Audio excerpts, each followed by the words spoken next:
جلال الدین حقانی کے انفلوئنس کو دیکھ کر اور حقانی گروپ کے انفلوئنس کو دیکھ کر جلال الدین حقانی کو نہ صرف منسٹری دی گئی تھی بلکہ خود ان لوگوں کا جو اپنا علاقہ تھا مطلب کہ پکتیا اس کی گورنری بھی دی گئی تھی۔ مگر 2001 میں جب امریکہ نے افغانستان پر اٹیک شروع کیا تو امریکی انویژن کی وجہ سے جہاں ایک طرف طالبان کو بھی روپوش ہونا پڑا، ان لوگوں نے افغانستان یا پاکستان کے خفیہ علاقوں میں پناہ لینی شروع کی، تو بالکل طالبان کی طرح حقانی نیٹ ورک کے لوگوں نے بھی بھاگ کر ادھر ادھر پناہ لینی شروع کر دی تھی اور حقانی نیٹ ورک کے بھی زیادہ تر لوگوں نے پاکستان میں ہی پناہ لی تھی۔ 2002 اور 2003 کے دور میں جب طالبان سمیت افغانستان کے اندر موجود تمام چھوٹے بڑے گروپ یا چھوٹے بڑے محاذ دوبارہ سے اکٹھا ہونے کی کوشش کر رہے تھے، ایک جھنڈے کے نیچے آنے کی کوشش کر رہے تھے، اپنے آپ کو دوبارہ سے طاقتور بنانے کی کوشش کر رہے تھے، تو اس دور میں شاید حقانی نیٹ ورک ہی اکلوتا ایسا گروپ تھا کہ جو امریکہ کے خلاف بڑے لیول پر کارروائی شروع کر چکا تھا۔ اس کے حملے اتنے بڑے لیول پر ہو رہے تھے کہ ان کے دھماکوں کی گونج ڈائریکٹ امریکہ تک پہنچ رہی تھی۔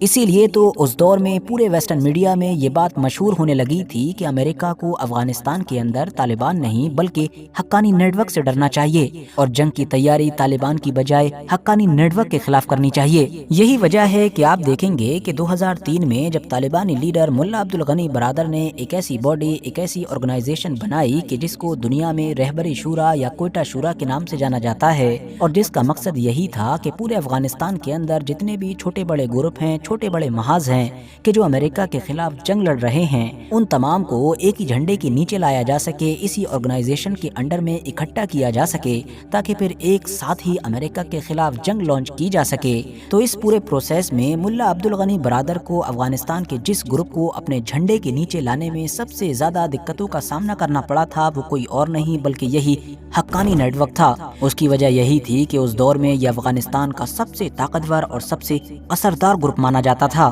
اس دور میں حقانی گروپ کے پاس افغانستان میں پائے جانے والے تمام گروپس کے مقابلے میں نہ صرف جنگجو ہی زیادہ تھے بلکہ جو ریسورسز ہوتے ہیں ان کو جنریٹ کرنے کی جو صلاحیت تھی وہ بھی باقی کے مقابلے میں کافی زیادہ تھی۔ جلال الدین حقانی کے بیٹے سراج الدین حقانی کے جو آج کے دور میں بھی طالبانی حکومت میں ایک منسٹر ہیں، وہ اس دور میں اس حقانی نیٹ ورک کے مین کمانڈر ہوا کرتے تھے۔ ورتھ نوٹسنگ بات یہ بھی ہے کہ جہاں ایک طرف طالبان اور باقی چھوٹے بڑے گروپ راجدھانی کابل یا باقی سینٹرل پارٹ سے کافی دور تھے، مطلب افغانستان کے ساؤتھ کے علاقے میں تھے، تو وہیں دوسری طرف یہ جو حقانی نیٹ ورک تھا اس نے شروعات سے ہی پورے ایسٹرن افغانستان پر قبضہ کر رکھا تھا اور اس کا جو انفلوئنس تھا وہ لگ بھگ 4 صوبوں پر تھا، جو ضلعوں کے حساب سے دیکھیں تو لگ بھگ 46 ضلع بنتے ہیں۔ ایون افغانستان کی راجدھانی اور امریکہ اور اس کی حکومت کا سینٹر مطلب کہ کابل بھی ان کی پہنچ سے دور نہیں تھا، اسی لیے شروعات سے ہی حقانی نیٹ ورک نے امریکہ اور اس کی سپورٹ سے چلنے والی گورنمنٹ کے خلاف تابڑ توڑ حملے شروع کر دیے تھے اور یہ حملے پورے 20 سال تک